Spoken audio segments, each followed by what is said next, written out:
Ya, Yeremia 17 ayatnya yang ke-7, diberkatilah orang yang mengandalkan Tuhan, menaruh harapannya pada Tuhan. Ia akan seperti pohon ditanam di tepi air, yang merambat akar-akarnya ke tepi batang air, dan yang tidak mengalami datangnya panas terik, yang daunnya tetap hijau, yang tidak khawatir dalam tahun kering, dan yang tidak berhenti menghasilkan buah. Kesimpulan, Tuhan minta kepada kita supaya tetap kita mengandalkan Tuhan, tetap kita berharap kepada Tuhan, tetap kita ada di dalam Tuhan. Tapi kalau saat-saat ini Tuhannya kita pinggirkan, Tuhannya kita jauhkan, dan kita andalkan manusia, ada ayatnya yang kelima kita melihat. Saya berharap supaya Bapak Ibu fahami ini. Ya. Diberkatilah firman Tuhan. Beginilah firman Tuhan ayat 5. Terkutuklah orang yang mengandalkan manusia, yang mengandalkan kekuatannya sendiri, dan yang hatinya menjauh daripada Tuhan. Orang yang menjauh daripada Tuhan, ia akan seperti apa? Semak bulus di padang belantara. Ia tidak akan mengalami datangnya keadaan baik. Ia akan tinggal di tanah hangus, di padang gurun, di negeri padang asin yang tidak berpendudukan. Saya tahu Bapak Ibu yang dikasihi Tuhan sudah sering ayat-ayat ini yang Bapak Ibu dengar, atau mungkin Bapak Ibu baca. Tapi tolong jangan kesampingkan. Saya sebagai gembala, Tuhan taruh pada waktu saya doa mulai dari jam 2 malam sampai pagi tadi.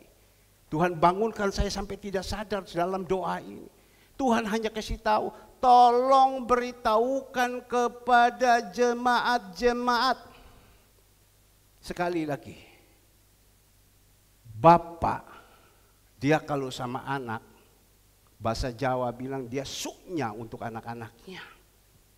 Sekali lagi, Bapak sama anak-anaknya, dia suknya.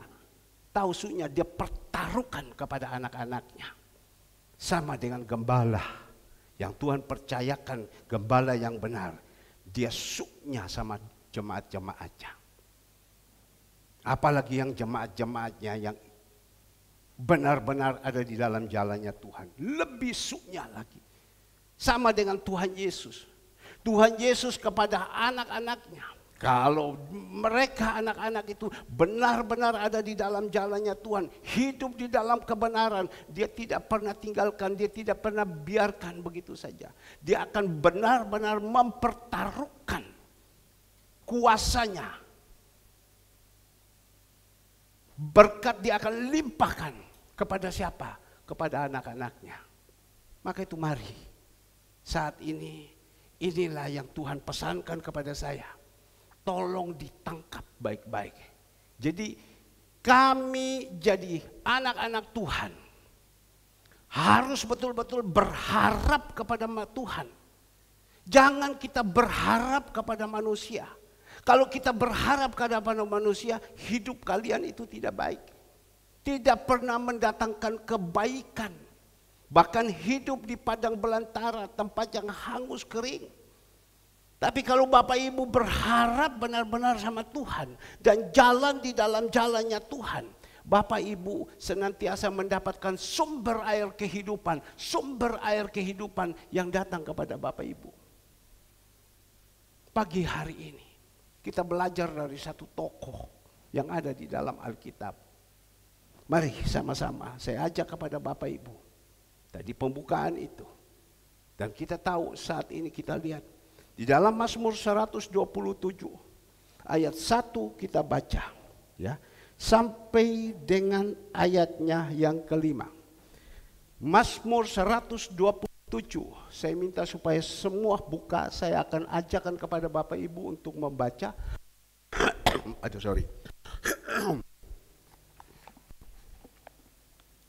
Jangan takut bahwa saya batuk dipikir COVID, tidak.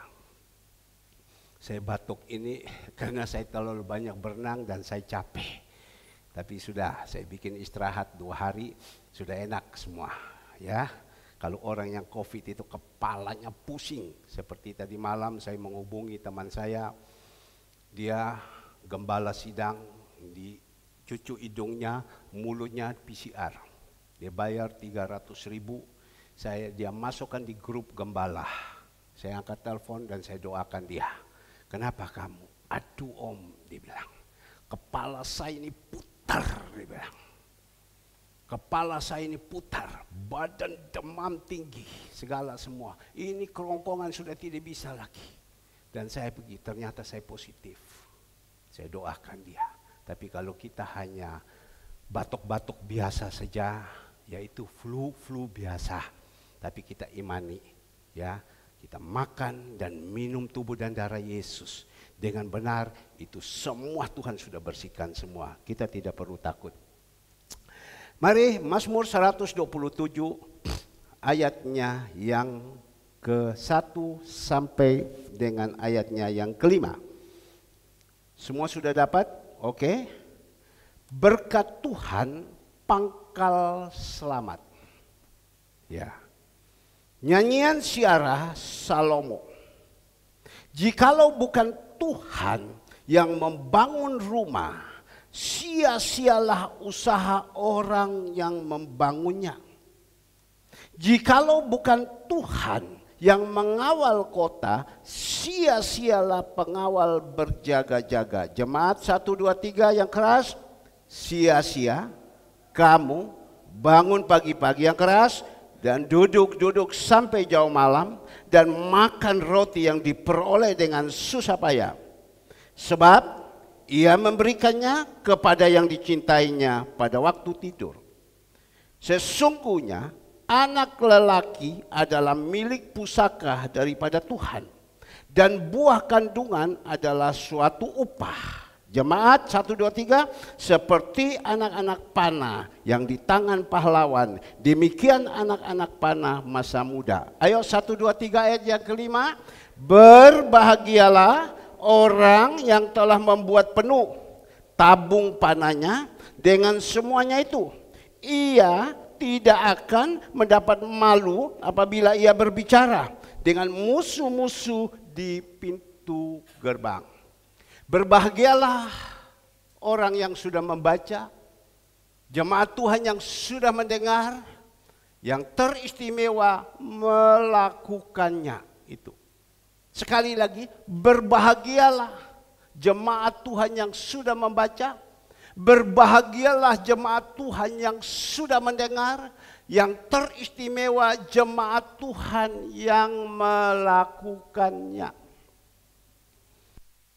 Hari ini kita akan sama-sama belajar dengan satu kebenaran firman yang Tuhan sudah titipkan kepada saya, seorang gembala, untuk meneruskan ini kepada Bapak Ibu.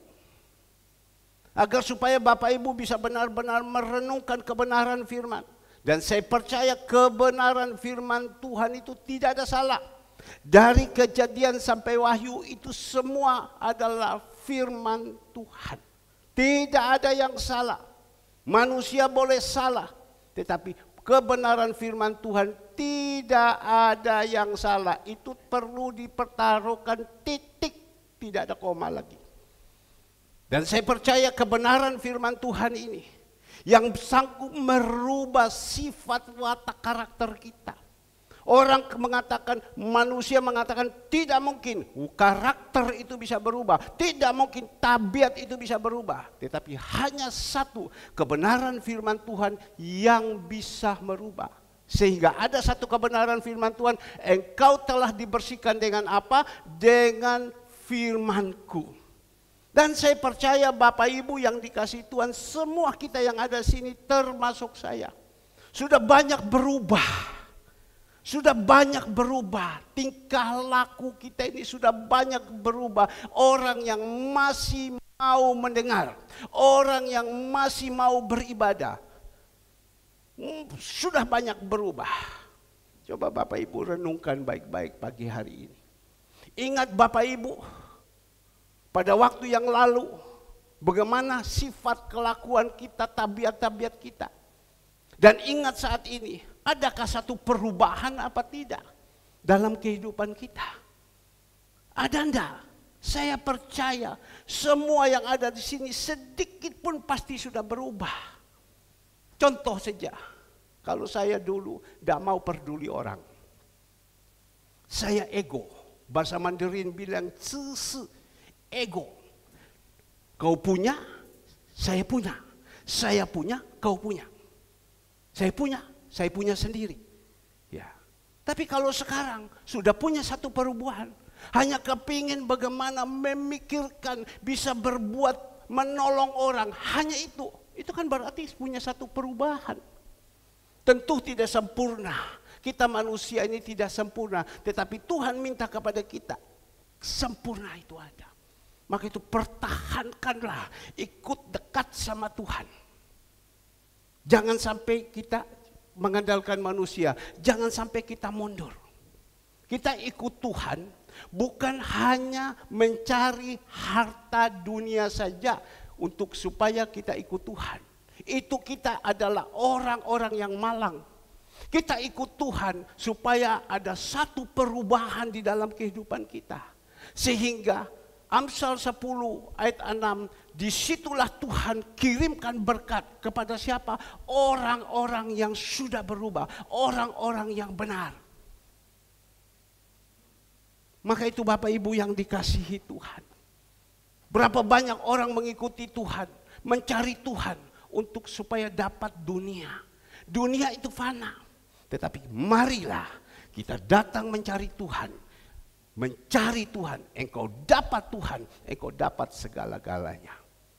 Kebenaran firman Tuhan dikatakan di sini nyanyian Siara Salomo.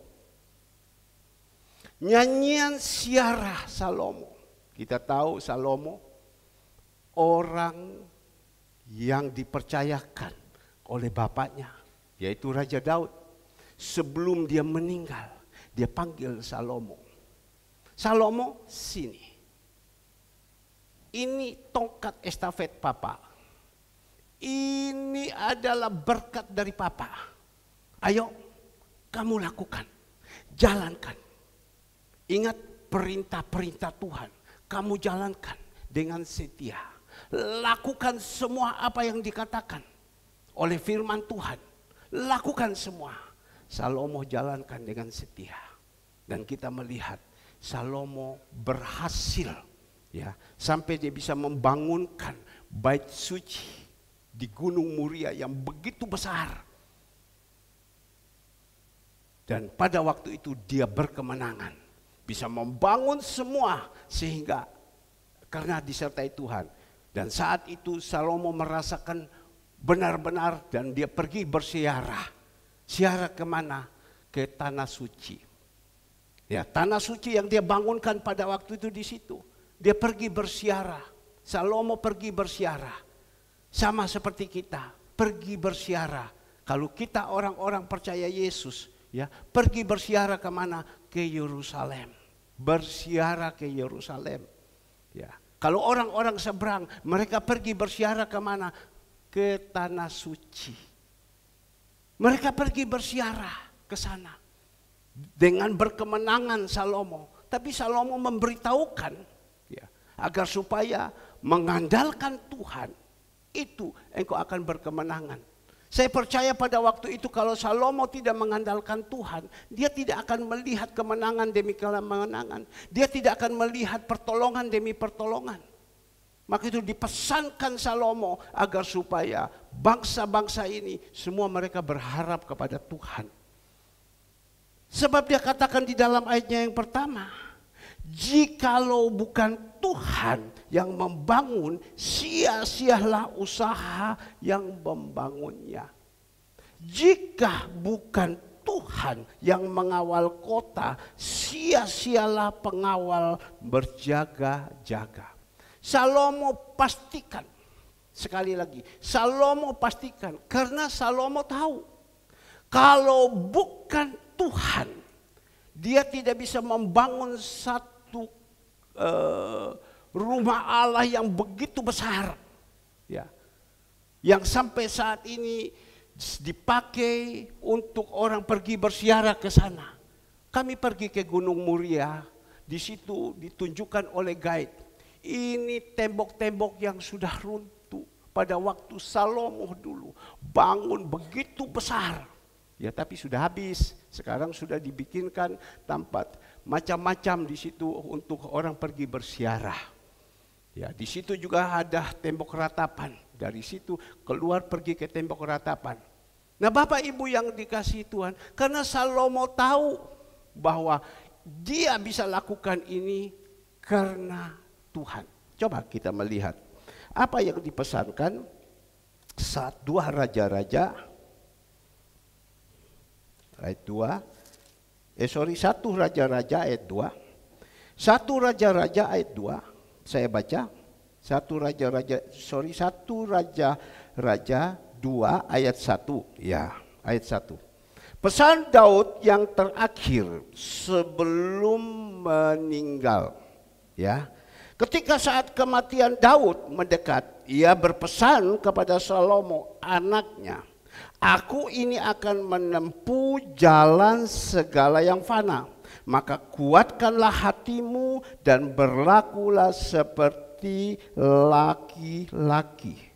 Lakukanlah kewajiban dengan setia terhadap Tuhan Allahmu, dengan hidup menurut jalan yang ditunjukkannya, dan dengan tetap mengikuti segala ketetapan, perintah, peraturan, dan ketentuan seperti yang dituliskan hukum Musa, supaya engkau beruntung dalam segala yang kau lakukan, dalam segala yang kau tuju. Dan supaya Tuhan menepati janjinya yang diucapkan tentang aku, yakni jika anak-anakmu laki-laki tetap hiduplah di dalamku dengan setia, dengan segenap hati dan dengan segenap jiwa, maka keturunanmu takkan terputus dari takhta kerajaan Israel."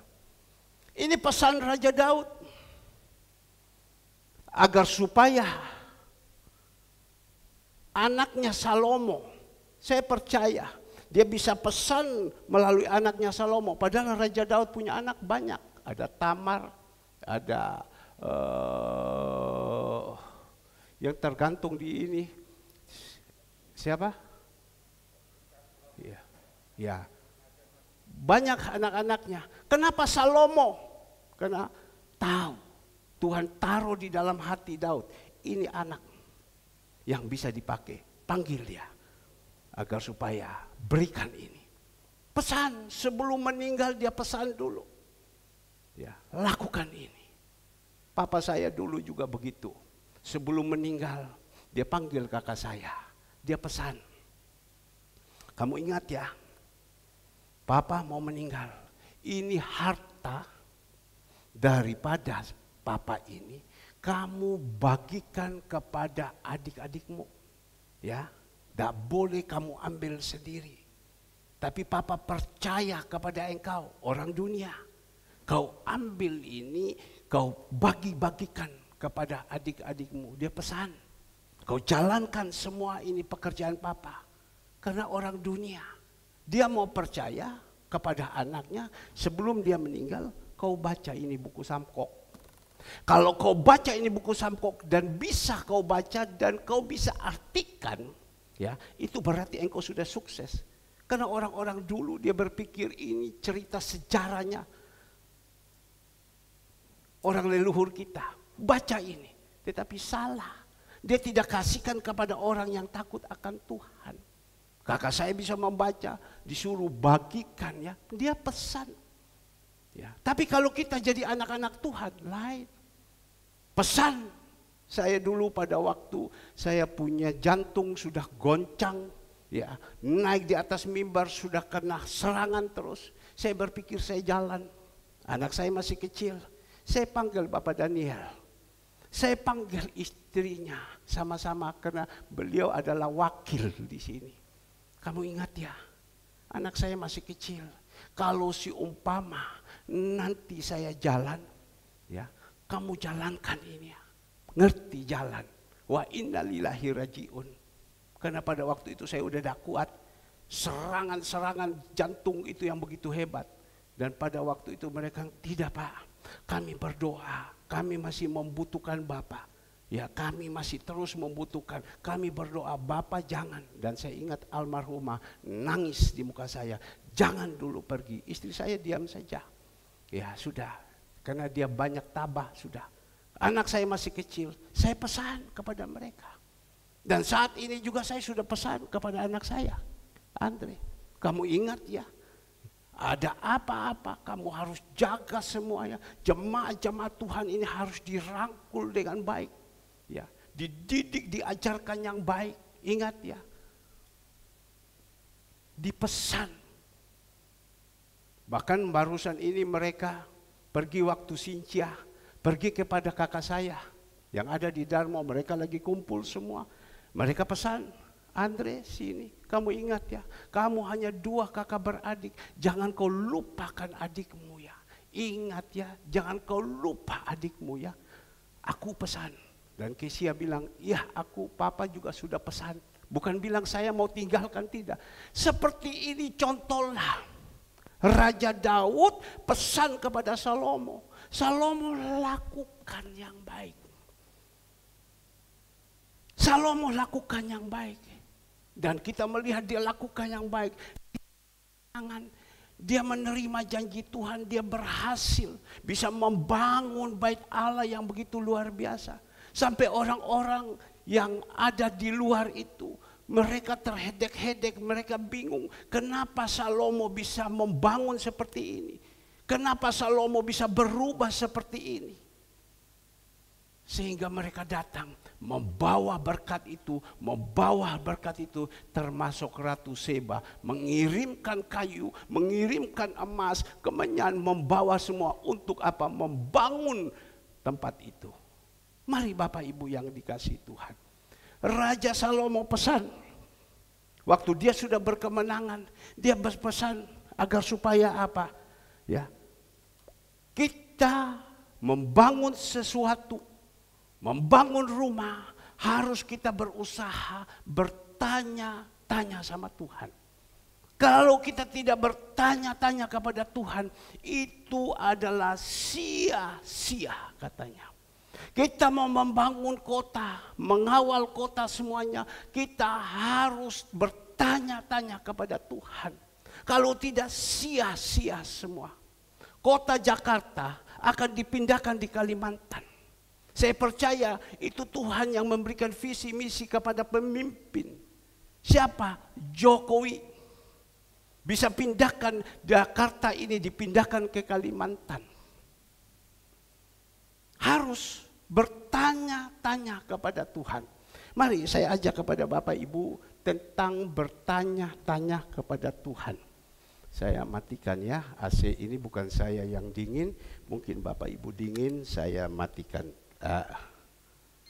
Ya puji Tuhan, di belakang boleh nyalakan, lo di Bapak ya. Nah kita melihat di dalam Yakobus. Dalam Yakobus dikatakan di sini. Yakobus 4 ayatnya yang ke-13. Yakobus 4 ayatnya yang ke-13. Semua sudah dapat? Ya, tolong ya. Jangan hanya melihat tulisan sana, Bapak Ibu tidak buka Alkitab. Ini sudah kadang kita sudah lari jauh. Terus dibuka di situ, jadi buka Alkitab juga. Tolong di belakang sini jangan dibukakan, hanya di sini saja ya. Nanti saya minta Bapak Ibu untuk membaca, ini kan pengajaran, ini kan didikan. Ya, tolong di belakang jangan dibuka. Kalau saya bilang buka, baru buka. Jangan melupakan Tuhan dalam perencanaan. Yakobus 4 ayat 13. Semua sudah dapat. Jangan melupakan Tuhan dalam perencanaan. Jadi sekarang, hai kamu yang berkata, hari ini atau besok kami berangkat ke kota Anu. Dan di sana kami akan tinggal setahun dan berdagang serta mendapatkan untung. 14. Sedang kamu tidak tahu apa yang akan terjadi besok. Apakah arti kehidupanmu? Hidupmu itu sama seperti uap yang sebentar saja kelihatan, lalu lenyap. Sebenarnya kamu harus berkata, jika Tuhan menghendaki, kami akan hidup dan berbuat ini dan itu. Sampai di situ dulu. Apa yang dikatakan Rasul Yakobus ya kepada pengikut-pengikutnya pada waktu itu ya. Kalau kita mau pergi ke suatu tempat ya, kita harus bertanya-tanya dulu sama Tuhan. Apakah Tuhan ini berkehendak apa tidak? Kalau kita mau melakukan segalanya sesuatu dalam pekerjaan dan lain-lain, kita tanyakan Tuhan dulu, apakah Tuhan berkehendak apa tidak? Pak, bagaimana cara kita tanya kepada Tuhan? Saya percaya orang yang bisa bertanya-tanya sama Tuhan, orang yang sudah dekat dengan Tuhan. Yang bisa bertanya-tanya kepada Tuhan. Dia bisa ada hubungan dengan Tuhan, Tuhan juga bisa ada hubungan dengan dia. Seperti senantiasa dikasih contoh, HP ini untuk sambung dengan signal. Kalau signalnya tidak ada, tidak bisa. Tapi kalau ada hubungan signal dari apa namanya dengan HP kita, ada hubungan pasti bisa. Sama juga kita. Kalau kita ada hubungan dengan Tuhan baik, Tuhan pasti berbicara. Apakah ini rencana Tuhan atau tidak? Sekali lagi, apakah ini rencana Tuhan apa tidak? Kita harus bertanya-tanya kepada Tuhan. Sebenarnya kamu harus berkata, jika Tuhan menghendaki, kami akan hidup dan berbuat ini dan itu. Tetapi sekarang kamu memegahkan diri dalam congkakan, dan semuanya kemegahan yang demikian adalah salah. Jadi yang sekarang kita mau bertanya, apakah ini yang kita lakukan ini kehendak Tuhan apa tidak? Saya ambil contoh.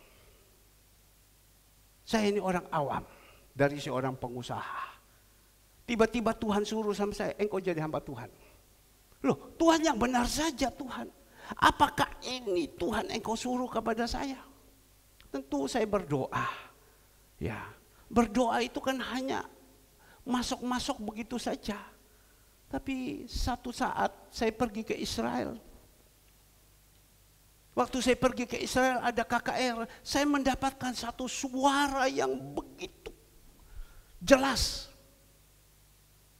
Pulang ke Indonesia, aku akan pakai kepada engkau. Gereja, jalankan. Benar Bapak Ibu? Saya bilang tidak Tuhan, saya mau jadi pengusaha. Saya mau jadi pengusaha, biar saya teruskan pengusaha, saya dipakai menjadi berkat. Saya mendanai pekerjaan Tuhan, itu kan sombong. Tidak perlu kita minta sama kita yang mendanai, itu Tuhan. Tapi pada waktu saya pulang Bapak Ibu, saya bilang tidak. Saya masih berkeras kepala. Saya pulang, saya dibawa sama anak-anak ini. Ayo Pak, almarhum Saudara David, ayo Pak, datang ke sini. Nah kita melihat pada waktu datang ke sini ketemu dengan gembalanya pada waktu itu kami pergi, dan waktu itu Tuhan izinkan ketemu dengan dia, saya udah saksi. Tapi gimana? Kita harus siapkan dana. Pada waktu itu saya makan saja susah. Saya percaya pada waktu itu kalau saya bawa istri saya, dia pasti tidak setuju. Dia pasti melompat dulu meskipun dia diam-diam. Jangan. Kau pikir baik-baik, apa betul ini? Kamu mau bayar dari mana? Tapi pada waktu itu saya jalan. Seperti waktu itu Abraham, dia bawa kepada Ishak. Dia tidak kasih tahu Sarah. Kalau kasih tahu Sarah itu, wah payah. Saya bawa, saya pergi ke sana. Dan pada waktu itu dikatakan, kapan bayar dengan jumlah uang, bukan sedikit uang yang begitu besar. Kapan bayar? Lusa. Pegang tangan.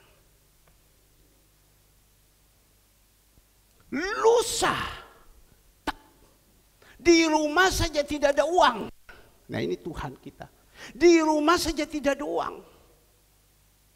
Tapi kok kita ini berani. Ini loh Tuhan. Maka itu jangan kita ragu Orang kalau belum mengalami pertolongan Tuhan, mengalami mujizat secara pribadi itu, dia masih abal-abal. Tapi kita lihat, oke, jadi saya pulang, saya bingung. Habis bicara, bingung.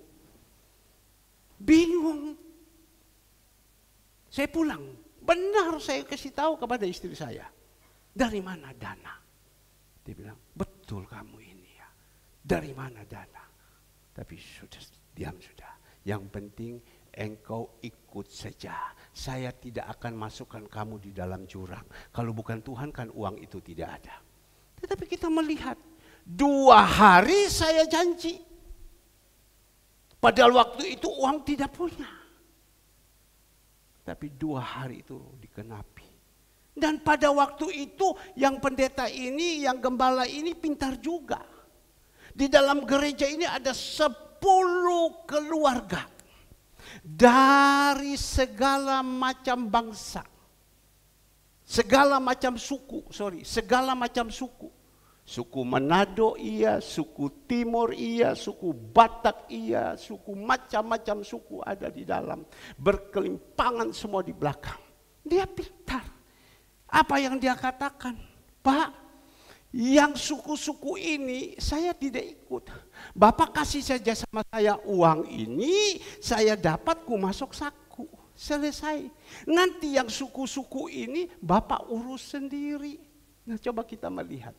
Bapak urus sendiri, saya kok berani dengan orang-orang suku ini, ganas-ganas semua.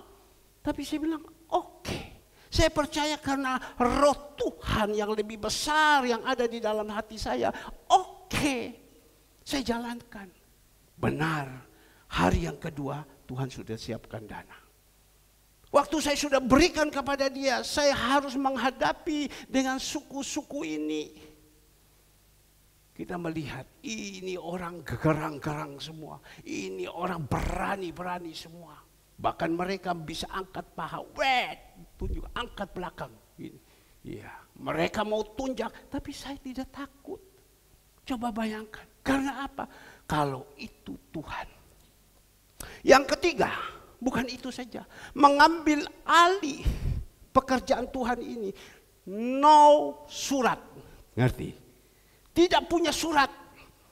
Surat tidak ada. Hanya kertas sepotong tangan. Apa ini? Tapi kita melihat. Sampai saya bawa itu surat ke teman saya, notaris. Saya bilang kamu bisa tolong buatkan ini. Dia ngomong begini, teman saya, teman sekolah. Ong Yi, kamu kok jadi orang pintar tapi kok bodoh, dia bilang.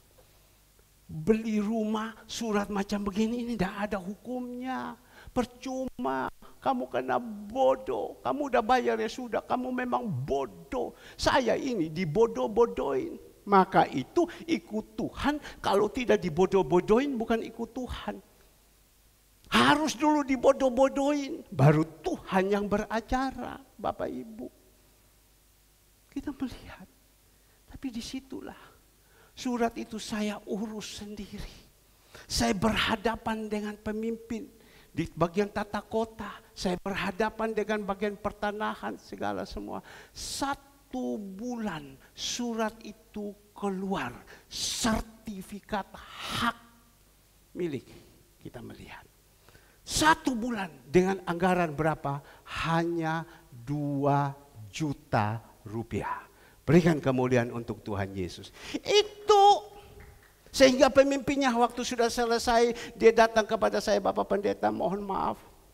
Kalau ada orang-orang saya yang menyusahkan, kalau ada orang-orang yang berkata tidak enak sama Bapak, mohon maaf Pak ya, mohon maaf ya. Ini Pak, surat sudah selesai, saya sign. Dan sampai saat ini surat itu di dalam berangkas dan tidak pernah keluar. Saya las. Semua itu berangkas, tidak bisa terbuka. Nah Bapak Ibu yang dikasihi Tuhan, kalau bukan Tuhan, percuma. Kalau bukan penyertaan Tuhan, percuma. Bisa terjadi, kita dengan kekuatan sendiri. Makanya tadi kan saya bilang ya, diberkatilah orang yang mengandalkan Tuhan. Tapi kalau kita dengan kekuatan sendiri, kita jalankan semua dengan kekuatan sendiri, dengan andalkan sendiri, percuma. Tuhan bilang sia-sia. Ngerti? Tuhan bilang percuma, sia-sia. Membangun rumah ya dengan bukan kehendak Tuhan. Membangun rumah bukan dengan andalkan Tuhan, tetapi andalkan kekuatan, andalkan manusia, bukan perencanaan Tuhan. Kita melihat, kalau bukan Tuhan itu percuma. Kita baca di dalam ayat ke-16, Yakobus 4 ayat 16. Tetapi sekarang kamu memegahkan diri dalam congkakmu. Semua kemegahan yang demikian adalah salah. Jadi jika seorang tahu bagaimana ia harus berbuat baik, tetapi ia tidak melakukannya, ia berdosa. Berapa banyak orang membangun segala sesuatu bahwa wah dia merasa hebat, dia merasa hebat. Ya. Dia mengandalkan kekuatan. Dengan kecokakannya, dengan kesombongannya, Tuhan katakan itu salah. Salah. Jadi pagi hari ini Bapak Ibu yang dikasih Tuhan, panas ya. Di belakang kalau bisa dinyalakan saja di belakang. Jadi supaya tidak serang kepada jemaat, kasihan ya. Nah Bapak Ibu yang dikasih Tuhan, kita belajar supaya hari ini kita tahu. Kita harus benar-benar melakukan segala sesuatu, kita tanya kepada Tuhan,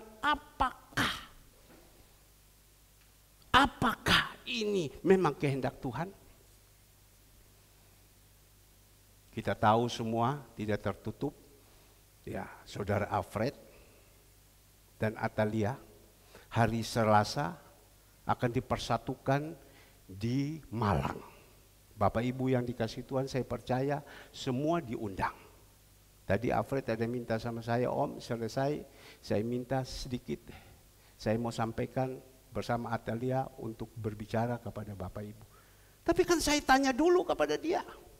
Engkau lakukan ini. Apakah ini sudah seturut kehendakmu Tuhan? Atau kehendak dagingmu? Benar. Saya duduk tadi di sini. Kurang lebih jam 5 kurang. Saya duduk di sini sambil saya berdoa. Saya berdoa, Tuhan suruh saya tanya sama dia. Dan saya telepon kepada dia. Ya, Alfred, kamu tanggal 22 bulan 2 2022. Tutu. Saya cuma tahu itu aja. 1, 2 kan, 2. Kamu sudah mengundang dan kamu katakan, Om, saya pinjam mimbar, saya bersama Atalia akan berdiri di sini untuk berbicara kepada jemaat. Karena saya sudah undang semua untuk datang. Tapi Tuhan suruh saya tanya sama kamu, apakah ini sudah benar kehendak Tuhan?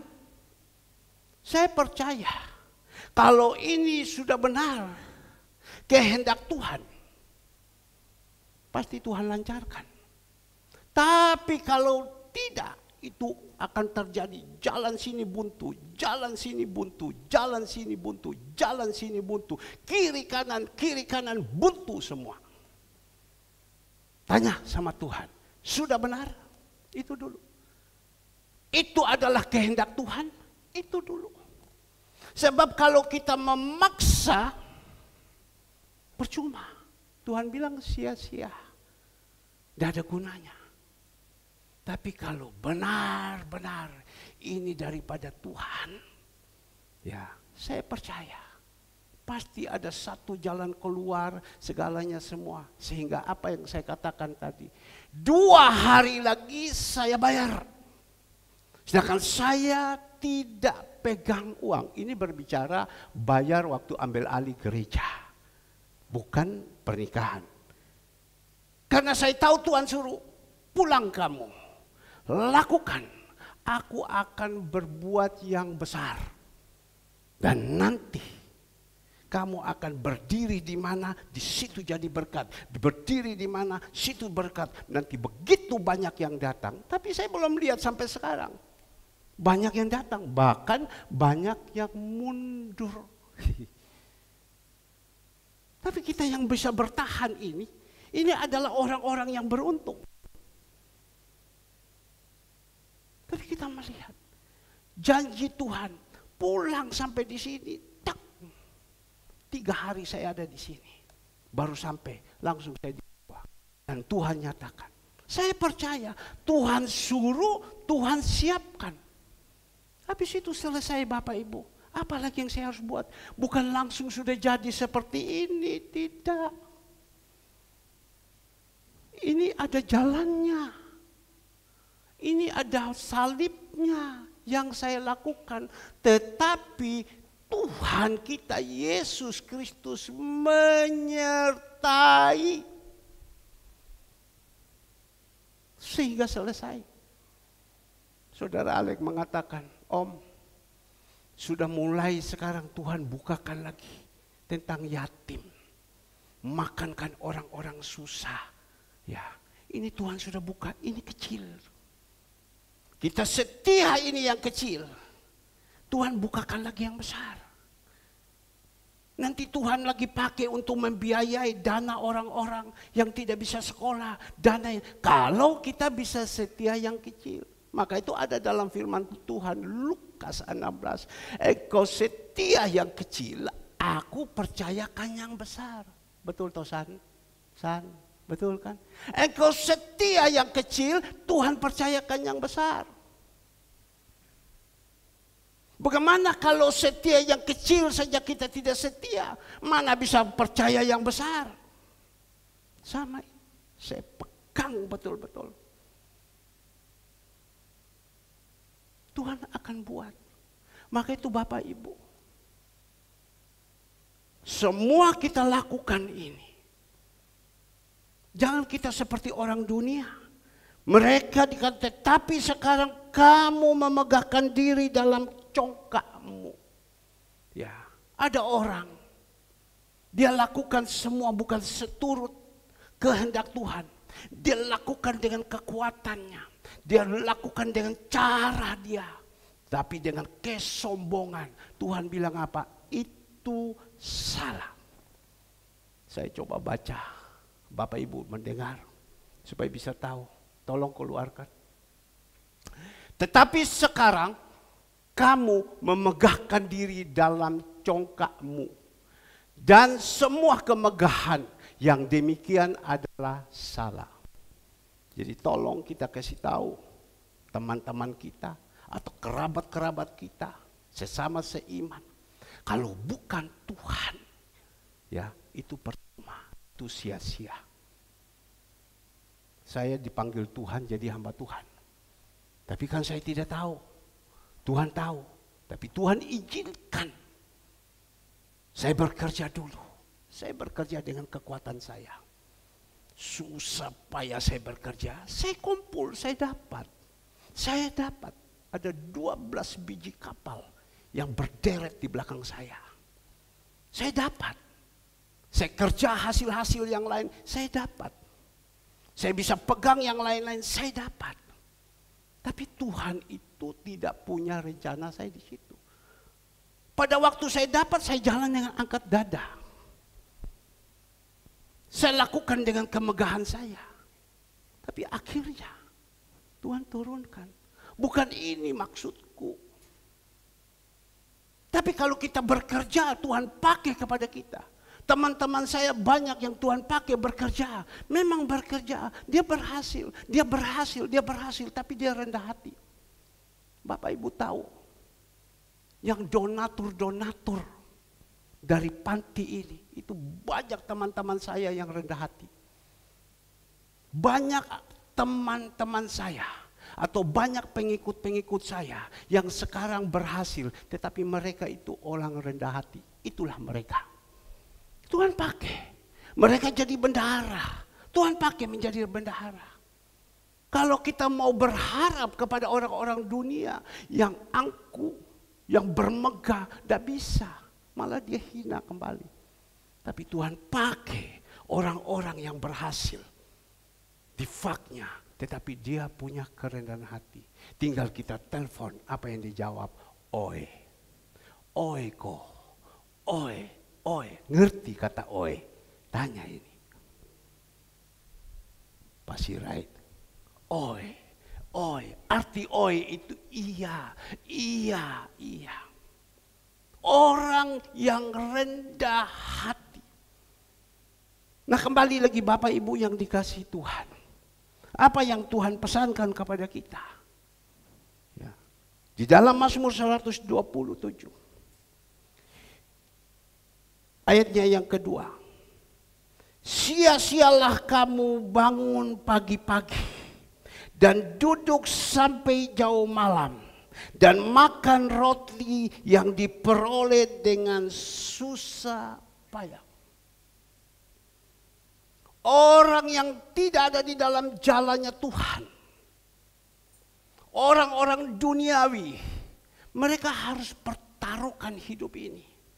Supaya apa? Bisa maju, mereka bisa makan, mereka bisa kasih sekolah anaknya dan lain-lain.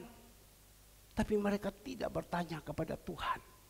Sehingga mereka bekerja untuk apa? Mencari nafkah, bekerja untuk makan. Tetapi dengan apa? Susah payah. Dengan susah payah. Saya percaya. Bukan kita tidak boleh bangun pagi. Bukan kita tidak mengandalkan Tuhan. Tapi Tuhan mintakan kepada kita.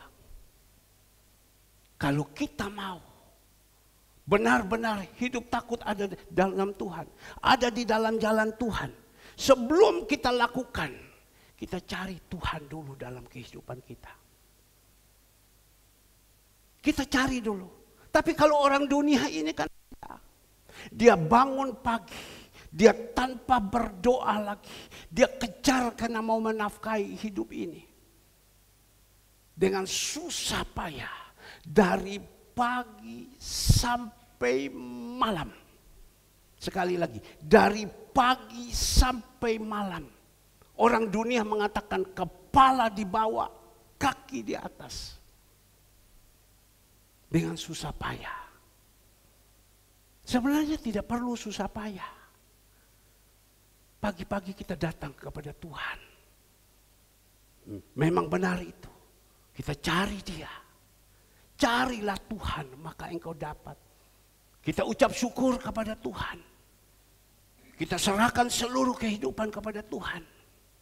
Kita mulailah dengan bekerja.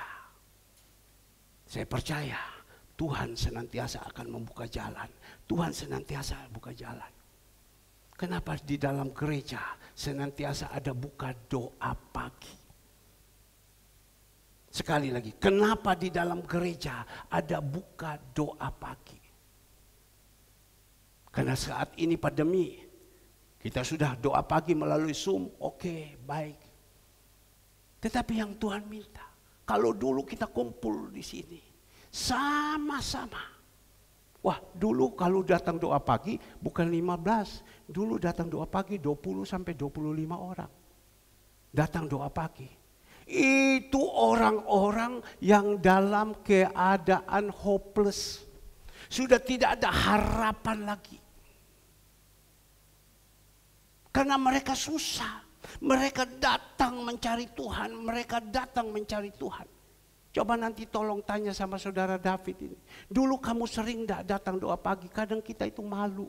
Kita belum turun dia sudah datang. Tahu David? Ya. Coba tanya Melani.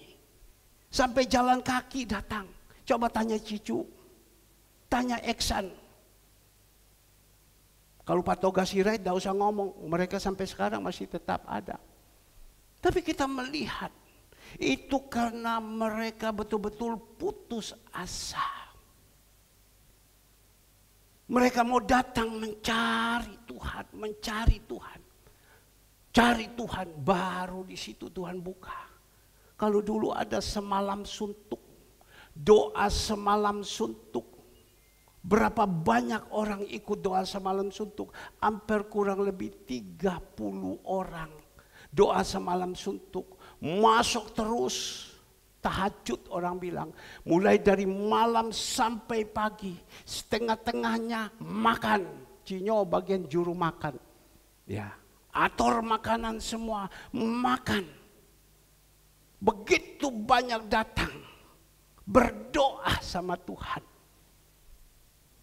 Nah, Bapak Ibu yang dikasihi Tuhan, kalau kita mau supaya kehidupan kita ini, apa yang dikatakan Raja Salomo, sia-sialah kamu bangun pagi-pagi dan duduk-duduk sampai jauh malam, dan makan roti yang diperoleh dengan susah payah. Sia-sia.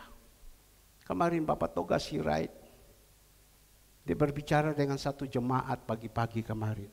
Kamu saya lihat sudah mundur daripada Tuhan. Kamu sekarang sudah jauh daripada Tuhan. Sekarang kau tanya hidupmu. Kau tanya dirimu, engkau mundur, engkau jauh, apa yang engkau peroleh sekarang? Bahasanya Pak Toga Sirait. Sekali lagi, kemarin waktu kasih makan orang di lingkungan, dia tanya kepada satu jemaat, kamu sudah mundur sekian lama. Sekarang saya tolong tanya, kamu mundur, apa yang kau dapat? Ada hasil? Gak ada kan, dia hanya goyang kepala. Kenapa kalau seumpama macam gitu, kau tidak mau kembali? Kasih mula-mula yang dulu. Apa yang kau dapat, sekarang kau mundur, apa yang kau dapat? Orang itu kalau mundur sama Tuhan, itu rasa sekali loh rohnya. Rohnya itu roh emosi itu tinggi sekali, tinggi sekali. Saya berbicara kemarin, saya lihat Pak Toga Sirait berbicara sama orang ini. Tinggi sekali roh emosinya. Saya diam-diam aja. Daripada itu kan di luar gereja, kalau di dalam gereja dia mau pukul saya kan tidak bisa. Tapi kalau di luar masa mentolo mau mukul orang tua. Saya lihat roh emosinya itu tinggi sekali. Karena apa? Tidak disertai lagi. Jadi sia-sia. Pesan Tuhan kepada kita hari ini. Jangan kita sia-siakan apa yang kita lakukan ini. Taruh Tuhan di dalam hidup ini. Sertakan Tuhan di dalam hidup ini. Bagus.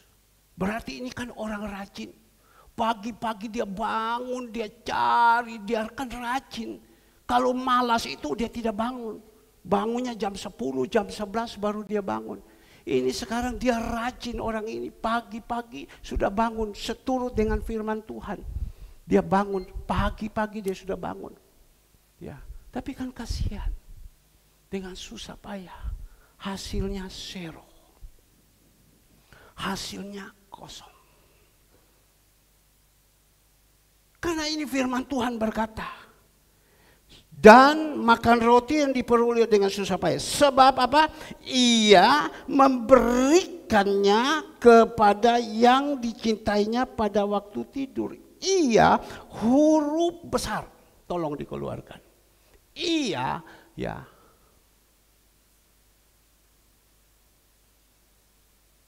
Yang diperoleh dengan susah payah. Sebab ia ini huruf besar.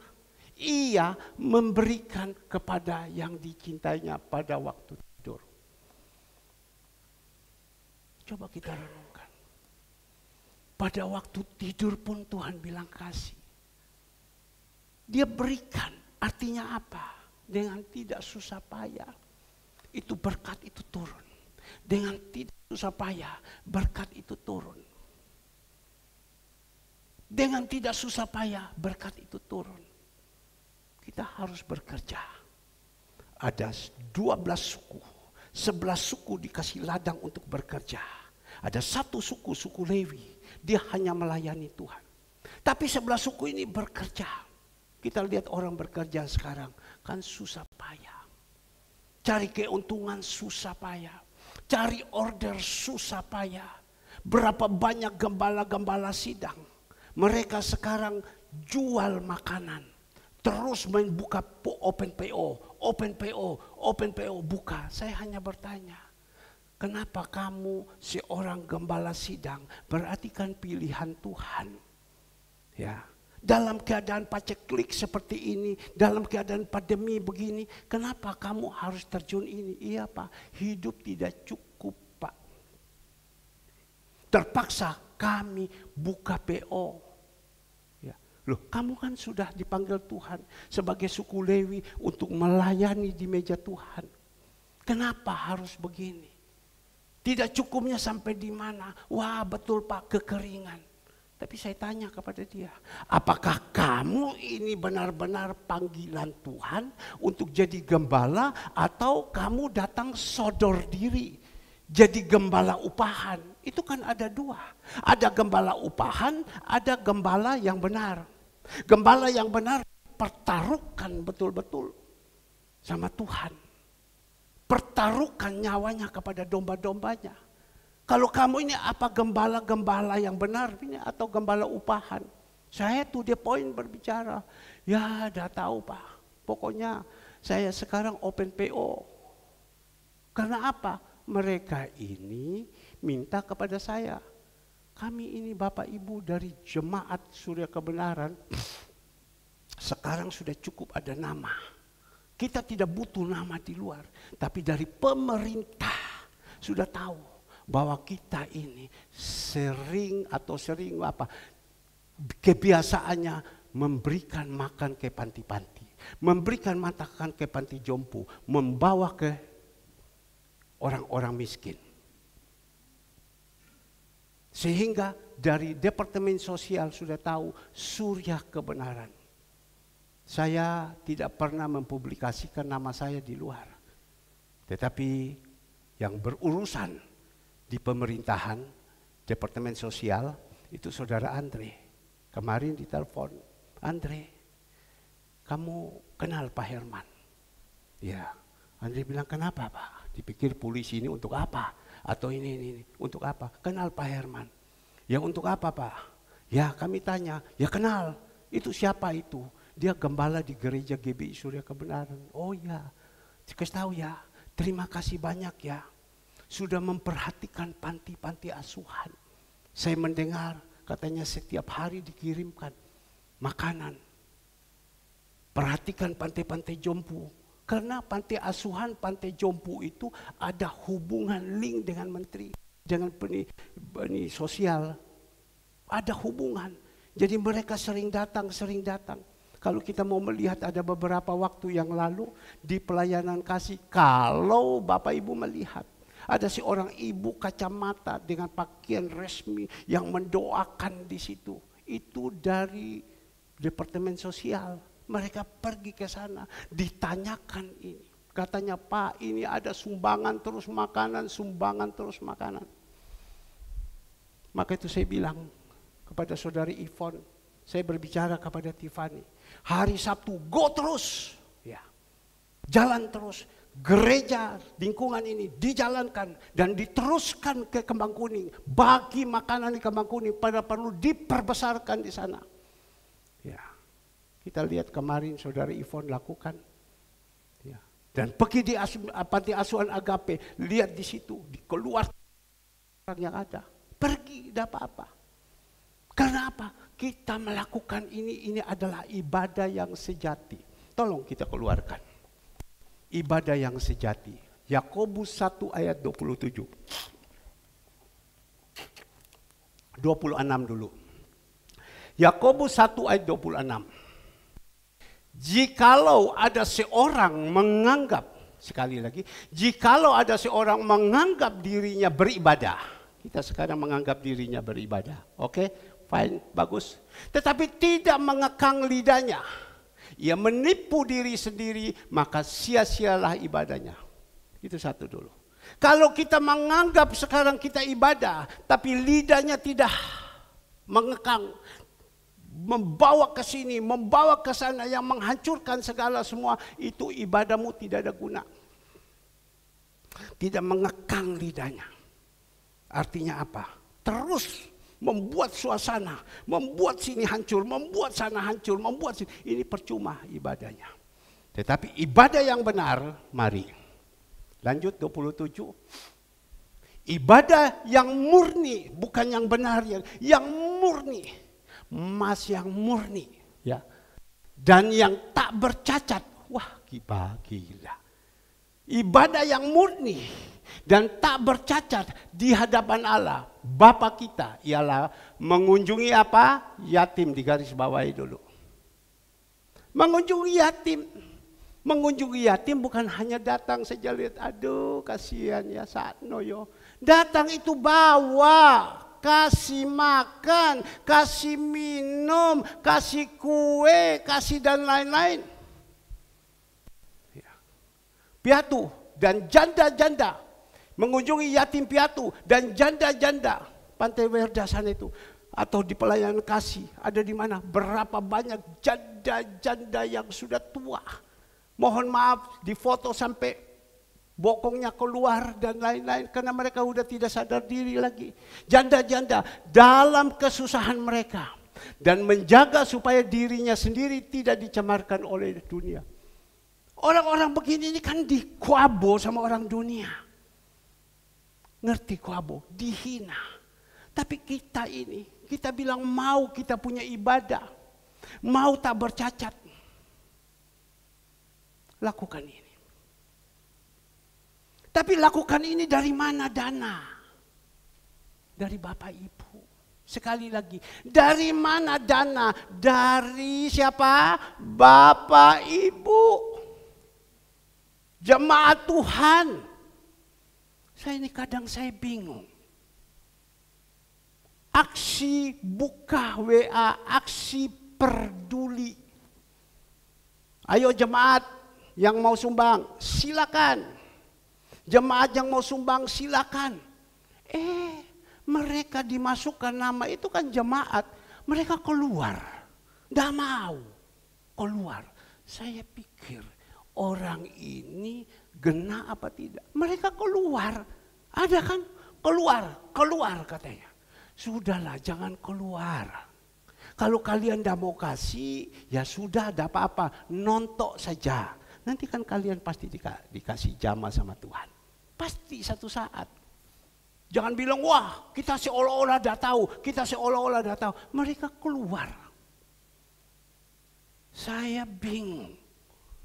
Loh ini kan sebenarnya kan bagus. Bukan hanya keluar, ada orang yang tidak mampu atau ada orang yang sudah kasih karena mereka ngerti firman, dorang tarik temannya lagi. Ayo mau ndak? Sumbang. Iki loh, ini video. Mau ndak? Sumbang. Ini loh. Itu baru yang benar. Tapi ini mereka lari. Mereka keluar. Saya bilang masukkan lagi. Mereka keluar, masukkan lagi. Mereka keluar, masukkan lagi. Nah, habis itu kalau sudah tidak bisa, kasih sama saya serahkan sama Tuhan. Kan begitu saja. Ini kan berupa didikan. Ya, nanti kita akan belajar. Kita akan belajar. Jadi kita tahu Bapak Ibu yang dikasihi Tuhan. Kalau kita mau ibadah kita itu murni, tak bercacat celah, perhatikan itu orang-orang yatim. Perhatikan itu janda-janda. Perhatikan pengulung-pengulung yang ada. Saya melihat Bu Retno. Dia pergi ke sana. Itu pengulung-pengulung secara manusia kotor semua. Sampai dia tutup dia punya muka semua. Pak, kasihan ini Pak. Kasihan Pak, kasihan ini Pak. Saya melihat kemarin saudari Ivon. Pergi ke sana. Dia bagi semua. Perbesarkan lagi. Jangan khawatir. Dana Tuhan itu kaya. Perbesarkan lagi untuk di sana. Kemarin ada di sini, mereka lakukan itu. Tapi kadang gengsi, Pak, minta Pak. Lo mana orangnya? Orangnya ada di sana. Pak, tolong suruh datang ambil sendiri. Karena orang yang rendah hati dia mau. Tapi kalau mau tapi tidak rendah hati, jangan. Suruh datang ambil. Nah, Bapak Ibu yang dikasihi Tuhan, kita belajar ini kebenaran firman. Saya berharap ini bukan firman pukul kiri, pukul kanan, tetapi firman ini menyadarkan kita. Umatku binasa karena tidak mengerti isi Alkitab. Karena kita tidak mengerti isi Alkitab, jadi kita seperti ini. Coba kalau kita mengerti isi Alkitab tadi ayat ini.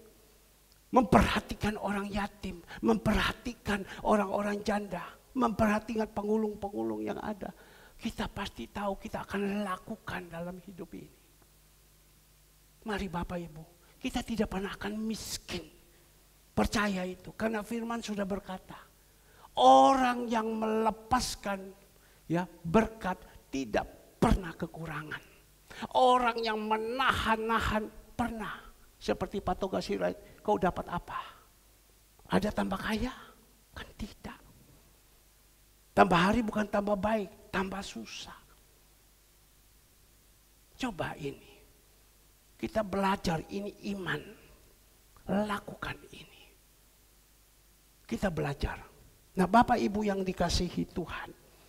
Dia katakan di sini, Tuhan sebab ia memberikan kepada siapa yang dicintainya pada waktu tidur.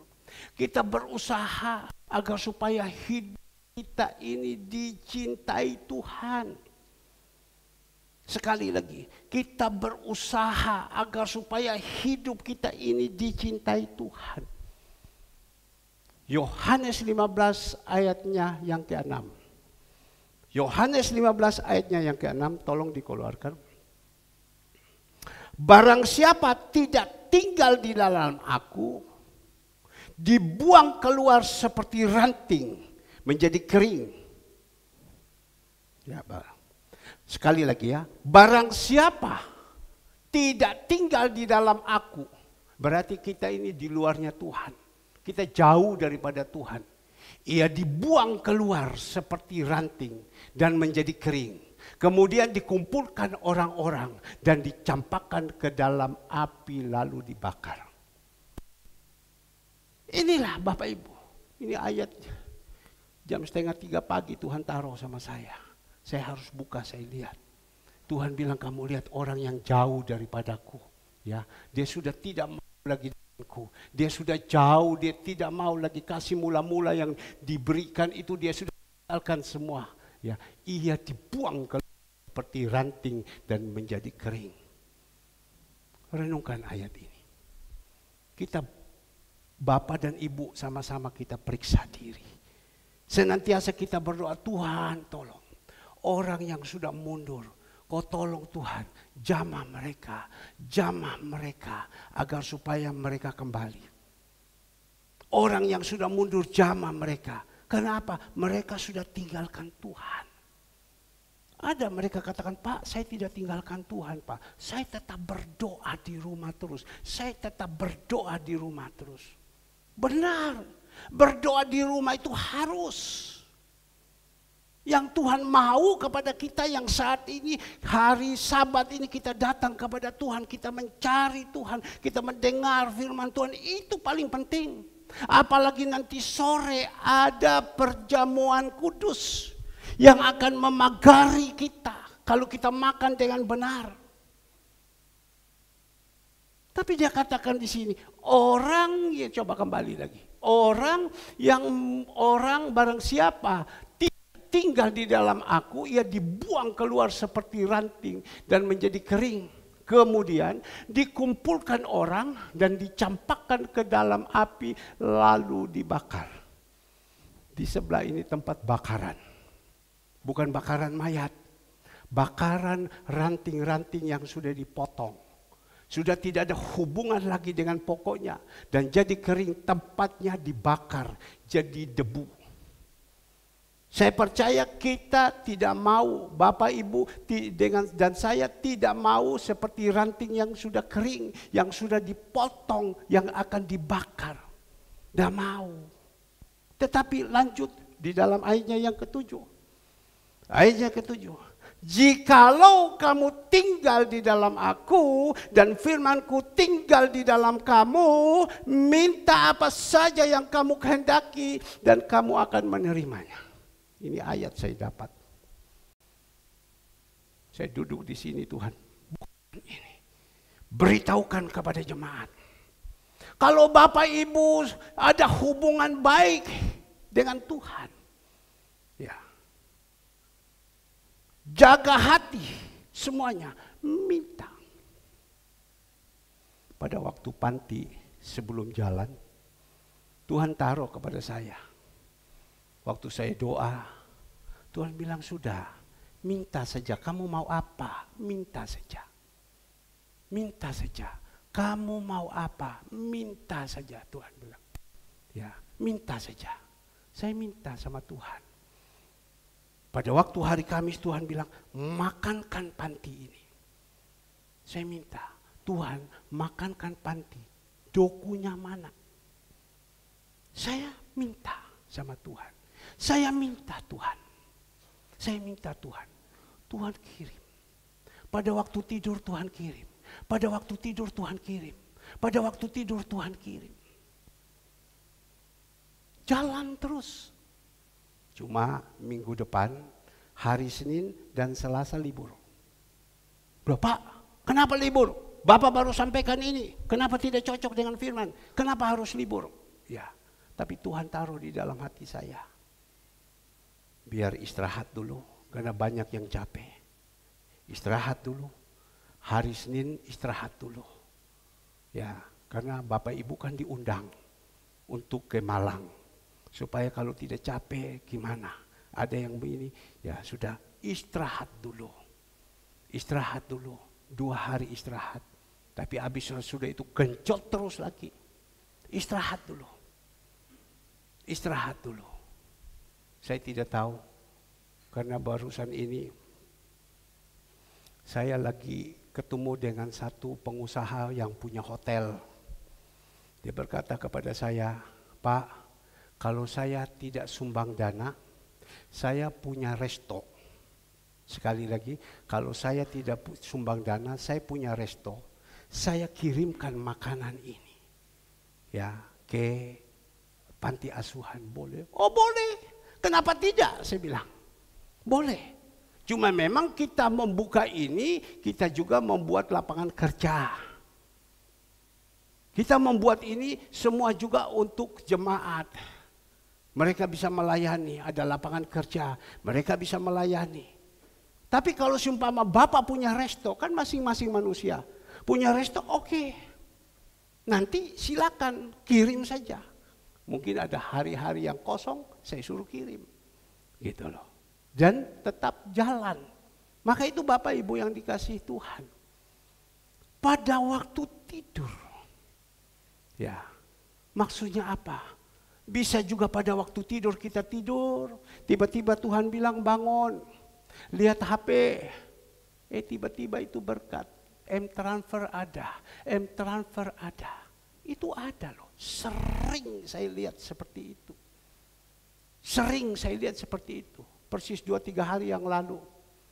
Saya sudah tidur dan pada waktu itu jam 9 malam saya bangun. Bangun Tuhan bilang buka HP. Saya buka HP, Tuhan kirim suku Kedar. Dari luar orang seberang, namanya Al-Muksin. Kirimkan dana, ada tanggung-tanggung. Ya, Tuhan bisa kirim. Pada waktu tidur saya lihat, saya kaget. Wih, Muksin. Muksin ini kan bukan seperti kita. Kalau kita ini namanya Helena. Barusan saya doakan orang Belanda, namanya Helena. Ya, saya doakan yang lain-lain anak-anak Tuhan, namanya Maria, namanya siapa? Ini namanya Muksin. Berarti Tuhan bisa kirim orang Kedar itu datang untuk memberkati kami. Pada waktu tidur berarti Tuhan itu sanggup melakukan apa saja yang manusia mengatakan tidak mungkin, tetapi Tuhan itu sanggup. Maka itu marilah kita jadi anak-anak Tuhan. Berusaha hidup kita itu dicintai Tuhan. Jangan dimusuhi Tuhan, jangan dimurkai Tuhan. Kalau kita hidup itu dicintai Tuhan itu enak. Bapak ibu punya anak. Kalau bapak ibu cinta sama anaknya, itu minta apa saja dikasih. Dia tidak minta bapak ibu pergi kemana-mana. Aduh, saya ingat anak saya. Saya ingat anak saya, saya ingat anak saya. Kalau anak-anak cinta kepada papa mamanya, dia akan ingat terus kepada papa mamanya. Aduh, saya mau beli ini kasih papa mama. Saya mau beli ini kasih papa mama. Contoh, saya tidak tahu bapak ibu atau anak-anak yang ada. Saya cuma tahu anak Andre. Kalau dia pergi ke luar negeri, dia pasti telepon dia punya mama. Ma, baju ini cocok untuk mama. Bayangkan anak perempuan, anak laki. Saya berpikir ini, apa ini sebenarnya? Ma, baju ini cocok untuk mama. Ma, sepatu ini ma, cocok ma untuk mama. Coba lihat warnanya ma, bagus ini ma. Cocok ma, mama kalau pakai baju ini dengan ini, cocok dengan warna ini. Oh ya, beli sudah. Ma ini nih, untuk papa beli, ma ini. Untuk papa, baju ini bagus ma. Segalanya semua, untuk adik beli. Ya. Perhatikan, saya tidak tahu anak-anak muda yang ada di sini. Kalian bagaimana? Kalau kalian sekarang sudah bekerja, apakah kalian cinta kepada orang-orang tua? Saya percaya, karena kami orang tua menjadi contoh, menjadi teladan. Anak-anak itu dorang perhatikan kepada kita. Berusaha agar supaya hidup kita itu tidak bercacat celah. Agar supaya Tuhan mencintai kita. Kalau Tuhan jauh daripada kita, setengah mati kita hidup ini. Sungguh Bapak Ibu, setengah mati kita hidup ini. Sampai saya berpikir, iya ya. Tadi malam saya tukar pikiran dengan seorang hamba Tuhan, dia seorang dokter dalam Alkitabiah. Saya bilang, kenapa? Kok orang-orang ini ada yang susah payah mereka hidup? Karena saya mau coba sharing agar supaya saya tidak salah. Saya tentu minta pimpinan Roh Kudus. Kenapa? Kok dengan susah payah bekerja, dengan susah payah order-ordernya kering, lari kiri, lari kanan. Kebutuhannya mereka susah payah sehingga gelisah, bingung.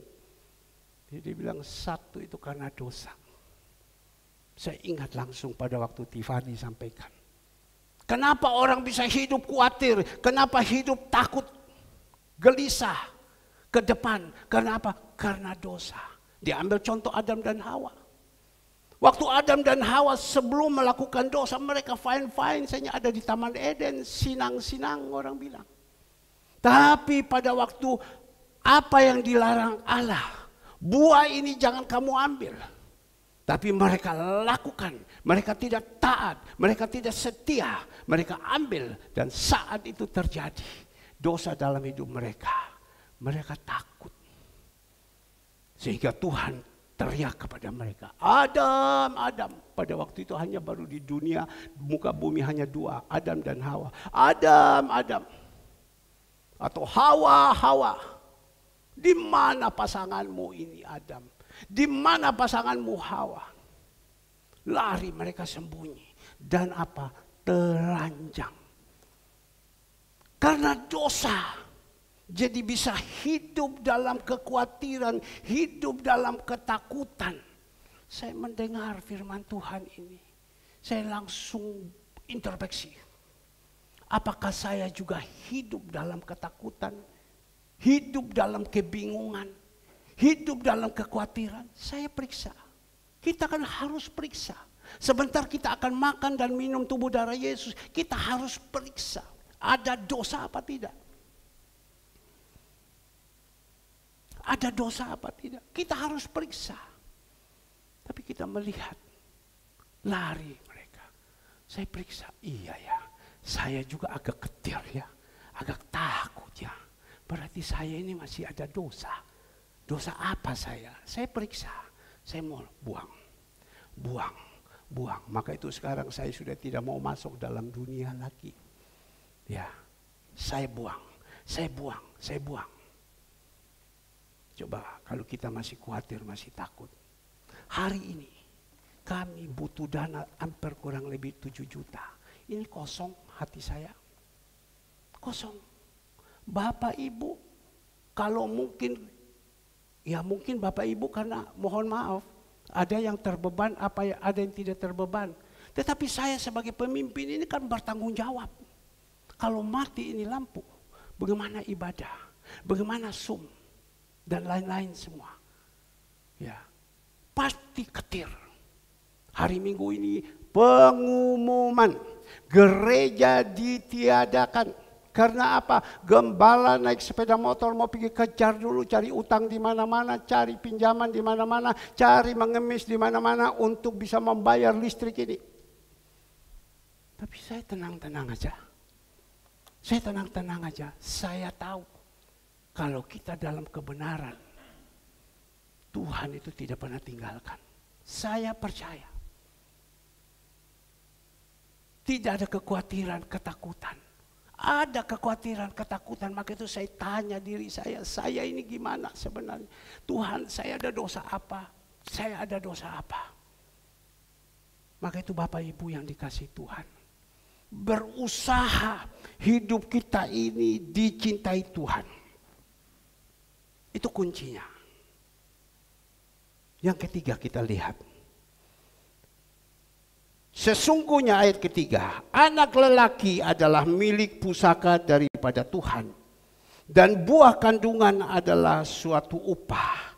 Seperti anak-anak panah di tangan pahlawan, demikian anak-anak pada masa mudanya. Apa artinya? Ya, anak-anak lelaki adalah milik pusaka daripada Tuhan. Di dalam perjanjian lama. Ya. Dan sampai sekarang orang-orang dunia mereka menomorsatukan anak laki-laki. Ya. Mereka nomorsatukan anak laki-laki. Kita tahu Yakub punya anak 13. Kenapa hanya yang dikeluarkan hanya 12? Kan punya anak satu lagi perempuan namanya Dina. Kenapa Dina? Dipinggirkan. Dan nomor satu itu yang diperhatikan anak laki. Maka itu permisi orang-orang Batak, betul Pak ya? Mereka itu yang pertama kalau sudah dapat anak laki itu nomor satu Ucok orang kasih nama, betul apa? Ya. Pak Toga Sirait. Dia punya anak yang paling besar. Yang berhak secara adat. Untuk apa saya tidak tahu. Untuk mempersembahkan apa. Mengatul orang bilang. Ya betul Opung. Mengatul. Ya kalau saya salah mohon maaf. Ini ada Bapak Toga Sirait. Kemarin orang tanya sama saya waktu saya kirim itu video. Pak itu di muka gereja itu siapa Pak? Ada orang tua yang berdoa. Dengan keras. Ada ibu juga yang ada di situ. Kalau saudara Eksan pendek yang pakai celana pendek, orang tidak tanya. Itu orang dua itu siapa? Sudah 2 kali mereka ada. Saya katakan di situ, Pak, ini yang teman-teman saya. Pak, itu sintuah kami. Ngerti sintuah? Orang-orang tua yang ada. Mereka orang berpangkat, saya bilang. Bukan saya mau berbicara mereka punya pangkat, tidak.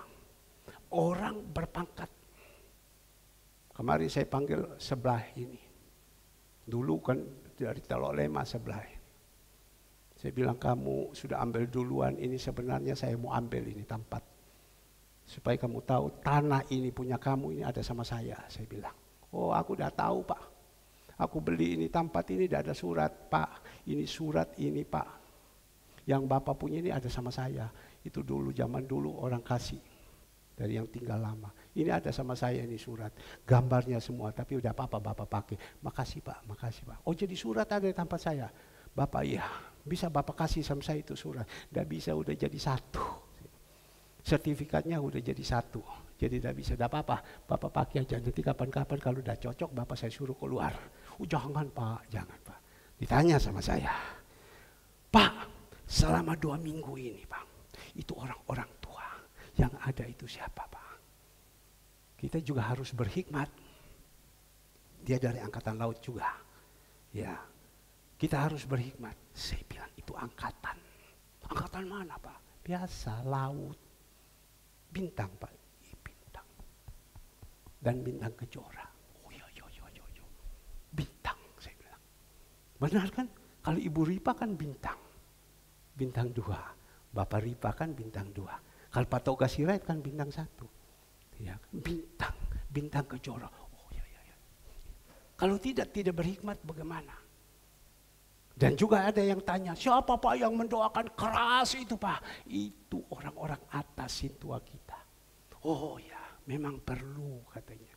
Nah Bapak Ibu yang dikasihi Tuhan, lelaki itu nomor 1. Kita ingat, Yakub punya anak. Ishak punya anak.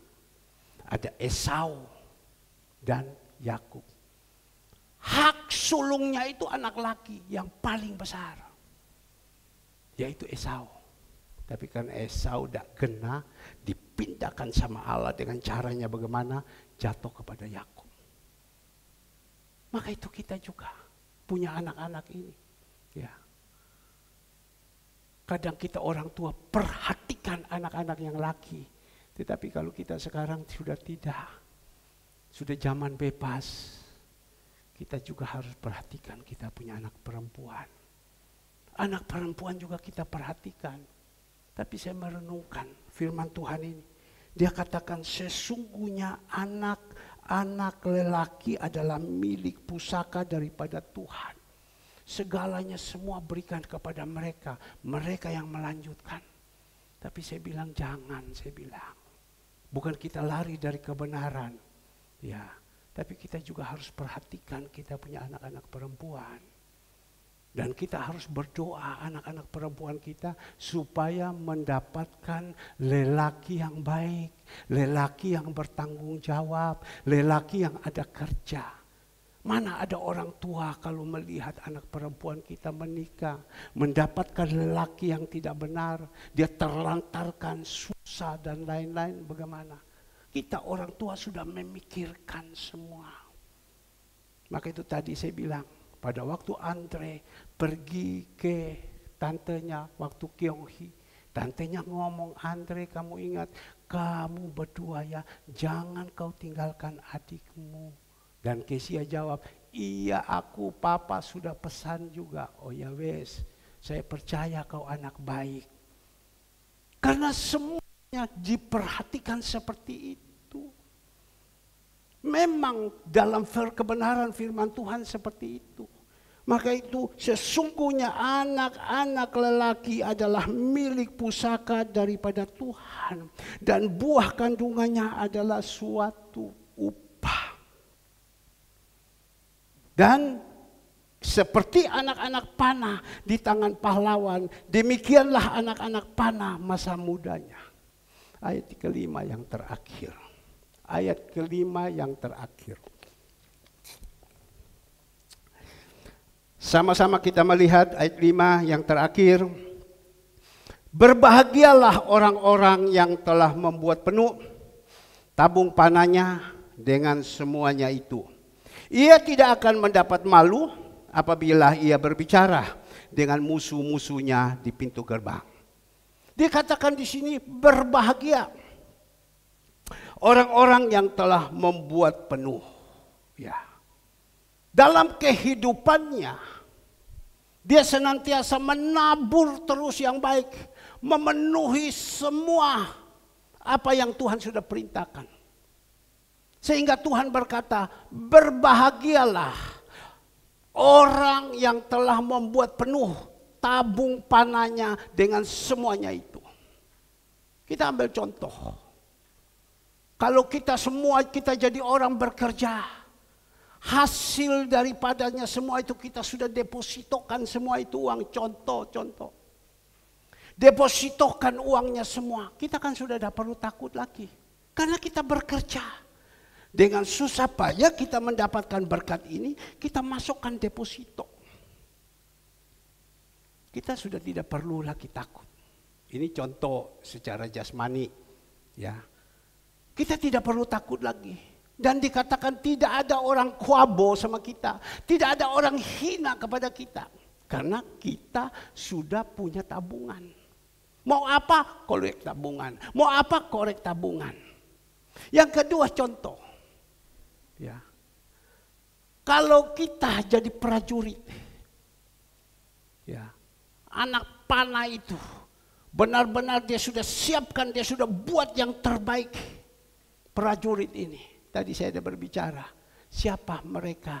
Mereka lah angkatan-angkatan yang ada. Mereka naik, mereka sudah tabung terus yang bagus, berbuat yang bagus, taat dan setia kepada pemimpin-pemimpin mereka. Mereka naik, mereka sudah tidak dipermalukan lagi. Semua ketemu orang masih tetap menghargai mereka. Semua ketemu orang masih tetap menghargai mereka. Dan juga dikatakan di sini berbahagia orang yang sudah menabur. Orang yang sudah menabur. Dia menabur sampai penuh. Dia menabur terus, menabur terus. Sehingga orang melihat, wih orang ini ya. Dia senantiasa berbuat baik. Dia menabur terus, berbuat baik terus. Orang ketemu kita itu orang gini kepada kita. Siapa orang baik ini? Menabur di dalam segala hal. Dikatakan di sini Bapak Ibu, ia tidak akan mendapat malu apabila ia berbicara dengan musuh-musuh di pintu gerbang. Dia tidak pernah dapat malu. Karena apa? Dia sudah berbuat yang baik. Dia sudah lakukan yang baik. Bukan hanya di dunia saja. Tetapi di akhirat juga. Ibadah yang suci. Ibadah yang tak bercacat celah. Orang yang suka menabur kepada yatim-yatim. Janda-janda miskin. Supaya jangan ada orang hina kepada mereka. Mari Bapak Ibu. Berbuatlah yang baik.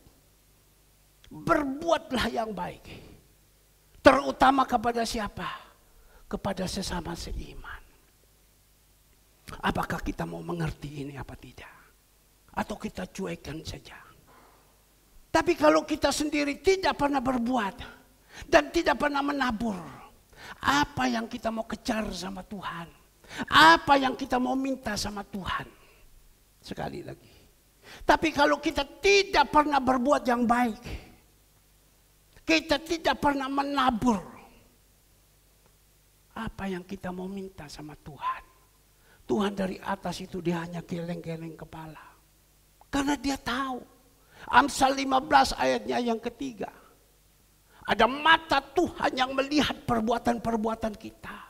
Baik dan tidak baik. Ada mata Tuhan yang melihat. Maka itu Bapak Ibu. Kita ikut Tuhan. Bukan sekedar hanya berkat. Kita ikut Tuhan bukan sekedar hanya berkat. Tetapi kita ikut Tuhan. Ada perubahan. Perubahan ini Tuhan rubah di dalam kehidupan kita. Kita menjadi orang-orang yang sudah suka memikirkan pekerjaan-pekerjaan yang ada di atas. Berbuatlah yang baik. Taburlah, maka engkau akan menuai.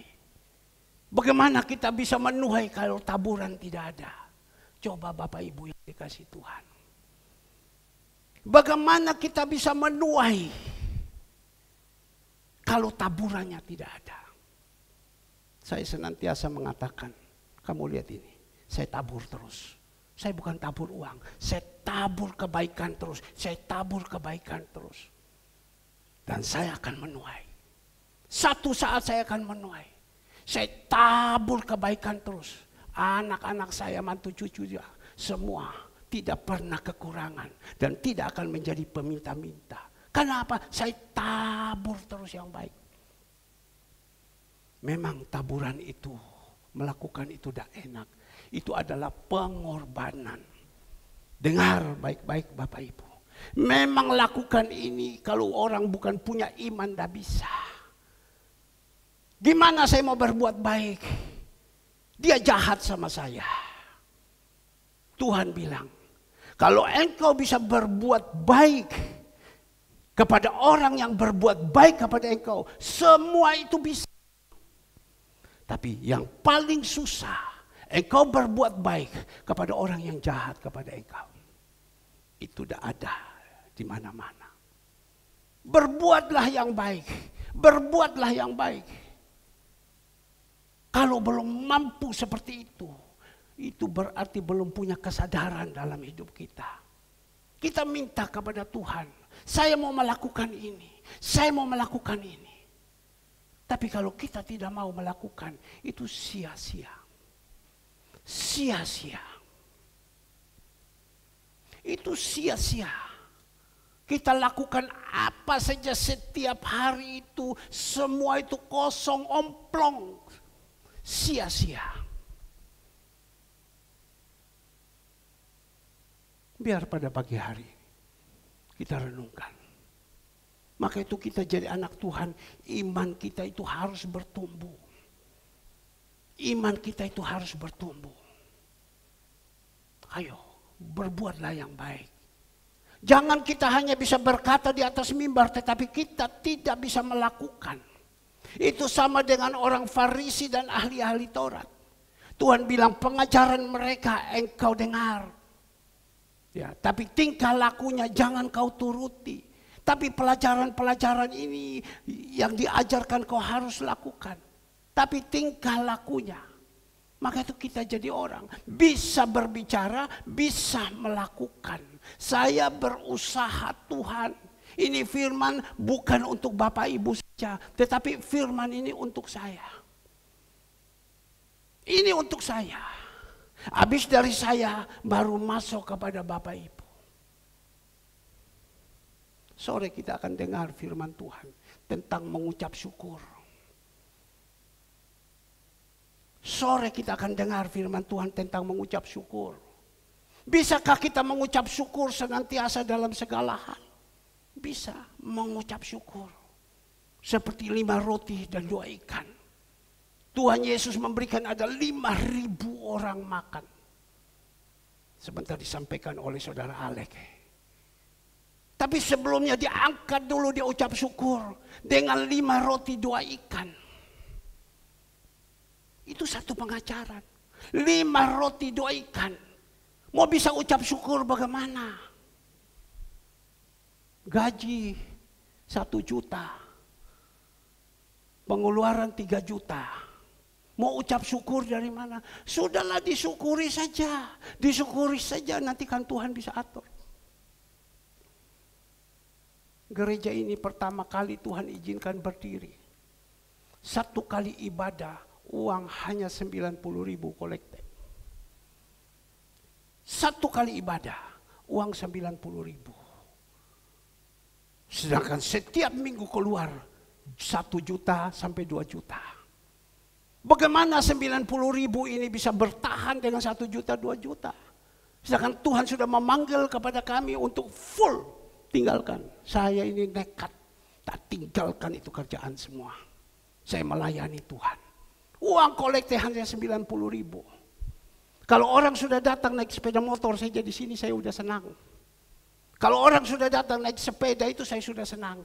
Kebanyakan yang datang laulata semua. 90.000. Selesai pulang mereka sodor tangan. Pak saya lapar, Pak saya lapar, Pak. Bisa-bisa itu uang juga lewat kasihkan kepada mereka. Sampai almarhum mengatakan, barenti. Tapi kita melihat. Kita bisa syukuri sampai hari ini. Sampai hari ini. Bisa ndak? Itu belajar untuk sore nanti. Dan sesudah itu kita makan perjamuan kudus.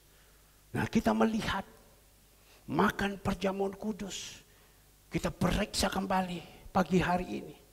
Kita bekerja dengan mengandalkan kekuatan atau mengandalkan Tuhan? Kita sekarang ada di dalam posisi mana? Berupa nasihat-nasihat, teguran-teguran yang disampaikan. Mari, kita sesudah itu baru kita renungkan, ampun kita Tuhan. Kita lakukan kembali apa yang Tuhan mau. Kita makan, saya percaya itu. Berkat-Mu melimpah, berkat-Mu melimpah. Bukan hanya berkat di dunia, tetapi berkat akhirat.